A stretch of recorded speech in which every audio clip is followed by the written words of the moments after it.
welcome to Sidereal Insights. What we do on this broadcast every 2 weeks, we explore the astrology of the current planetary transits across the heavens from a Western sidereal perspective. And so if you need to look up your sidereal sign placements, you can do that. We have an online calculator. I'm going to copy and paste this into the comments real quick.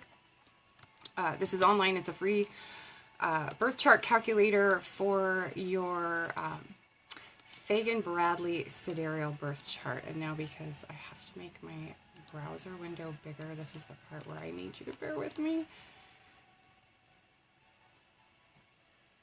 There we go.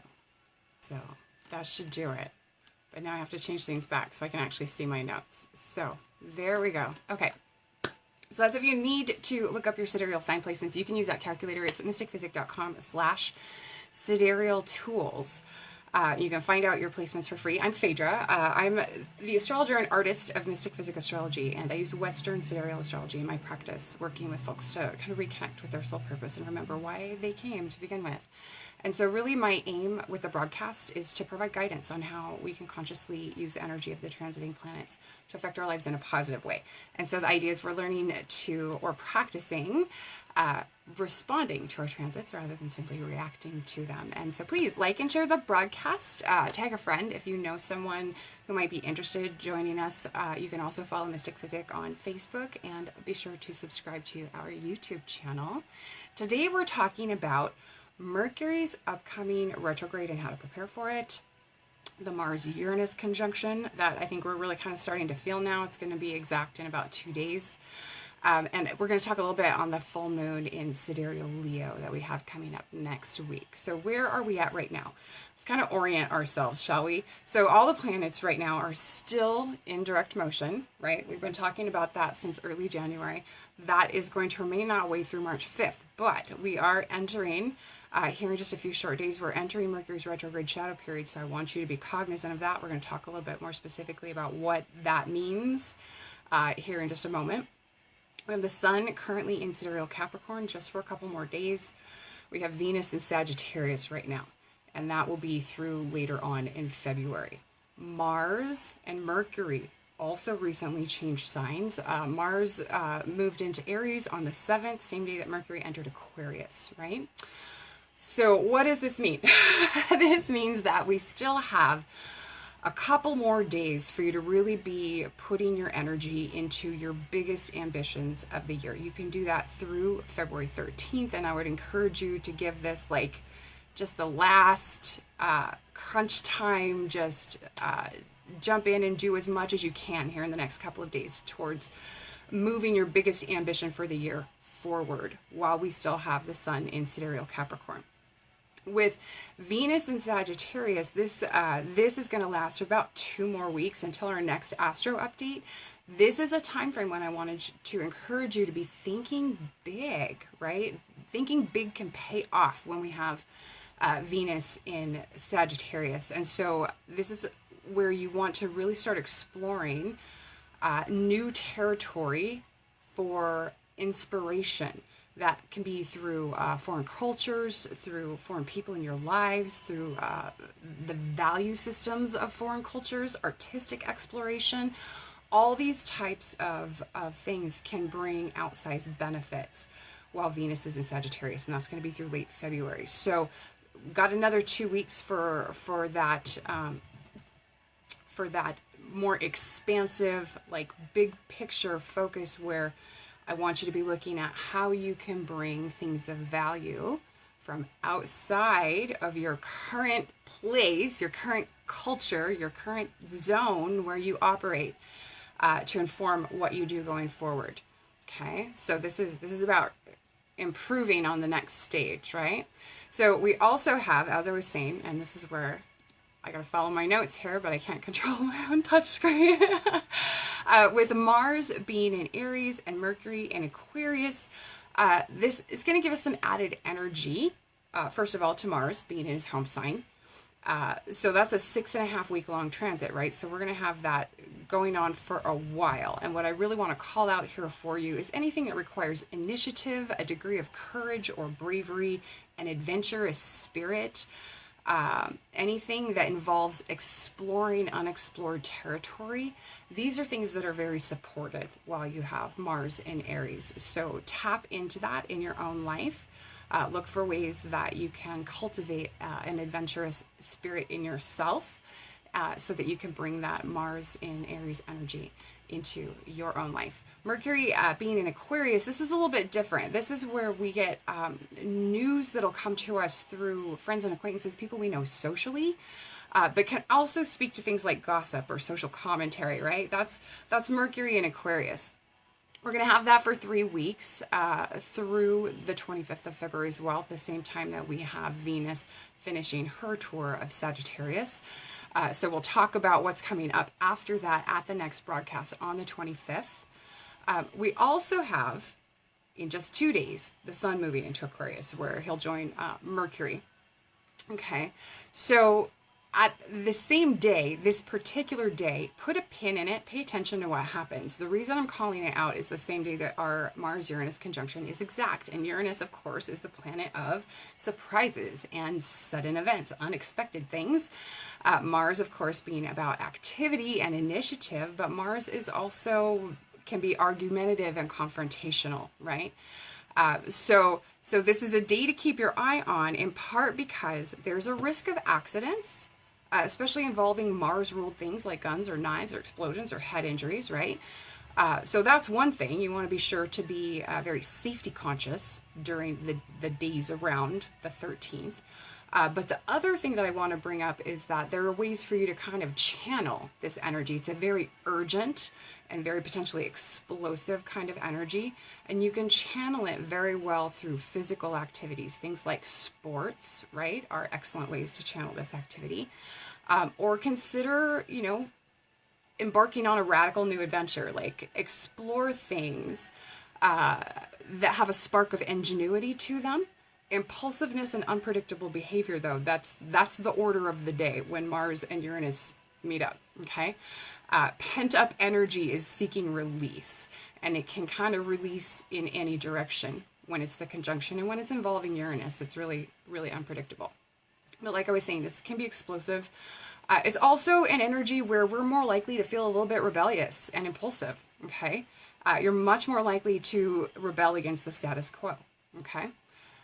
Same day, though, as we were talking, this is the same day that the sun moves into Aquarius. That's a 4-week-long transit. So keep an eye on the dynamic of that day for what does happen.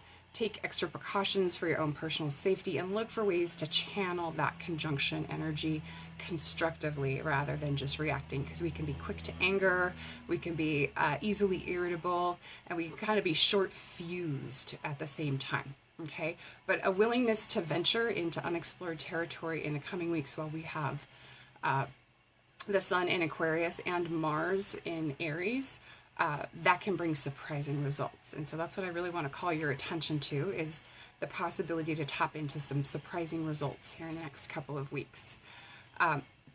We also have, my notes behaving here, just after that, the full moon in Leo on the 19th. There's some interesting things going on here as well. The same day as the full moon, we have Mercury entering the retrograde shadow.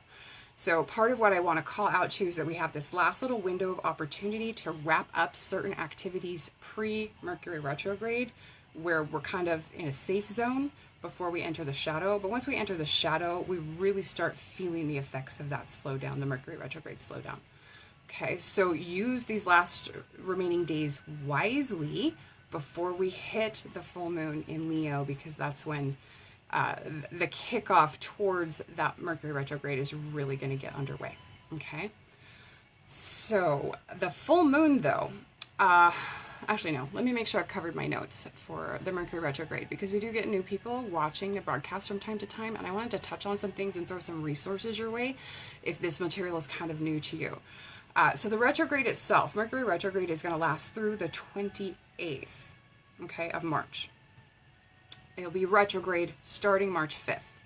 But from the 13th of February up until he begins the retrograde on March 5th, we're still in the shadow, so we begin to feel the effects of the retrograde.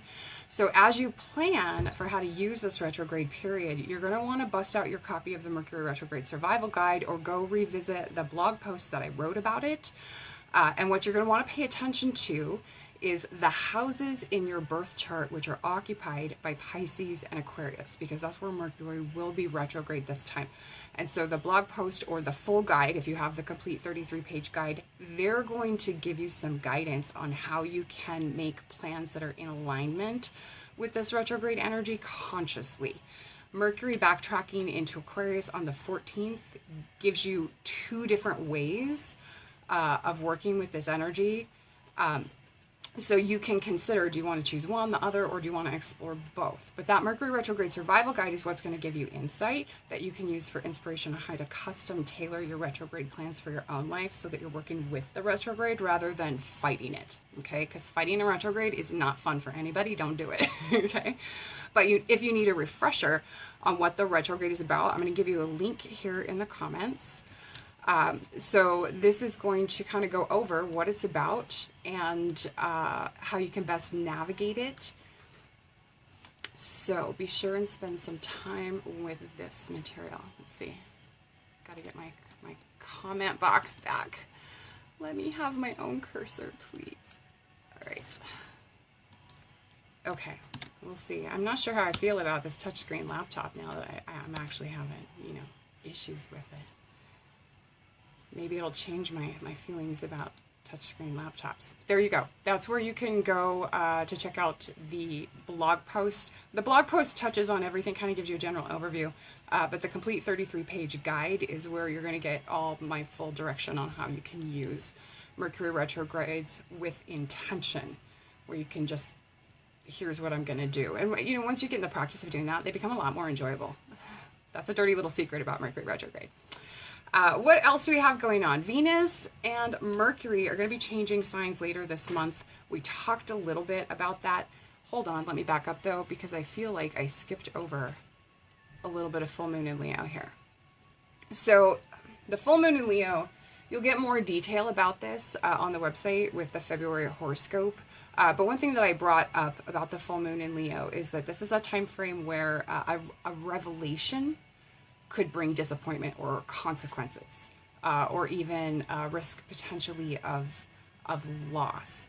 But it could also bring a chance for forgiveness or redemption near that full moon in Leo, which is February 19th. And what I want to call out is I'm going to encourage you around this date, focus more on how you can serve others rather than on self-pity. Try to, it'll be easy to fall into that kind of trap. Try and stay away from that as much as you can, and focus instead on how you can be of service, okay? Now we can jump back to Venus and Mercury changing signs. So this is coming later at the end of the month on the 25th. So like I was saying, when we have our next Astro update, we'll talk a little bit more about what's coming after the 25th. In the meantime, if you haven't read the February overview and short reports on the website, you'll want to go check those out. You can do that at MystickPhysick.com. Let me grab my screen. I can't keep control of my screen today. So this is a link for where you can go find the February overview and short reports. Read the short report for your sidereal sun sign and your sidereal rising sign. That's important to kind of give you a more complete picture. And then join me coming up on February 18th/19th, depending on where you live. We're going to have the full moon in Leo releasing practice in the Sidereal Insights astrology community on Facebook. That'll be at 7:30 Mountain Standard Time, 9:30 p.m. Eastern Standard Time, or if you're joining us from the UK, that's 2:30 in the morning the next day, so you may want to catch the replay. And then at 1:30 p.m. February 19th, if you're joining us from Australian Eastern Standard Time. And again, please like and share the broadcast. I can't talk. And keep in mind, it's not too late to get your copy of the complete Mercury Retrograde Survival Guide. You can do that online at MystickPhysick.com/retrograde guide. And that'll be helpful for you as we begin to navigate the next 5 weeks or so while we're working with the Mercury Retrograde activity. But thank you all for joining me, and we'll see you again next time.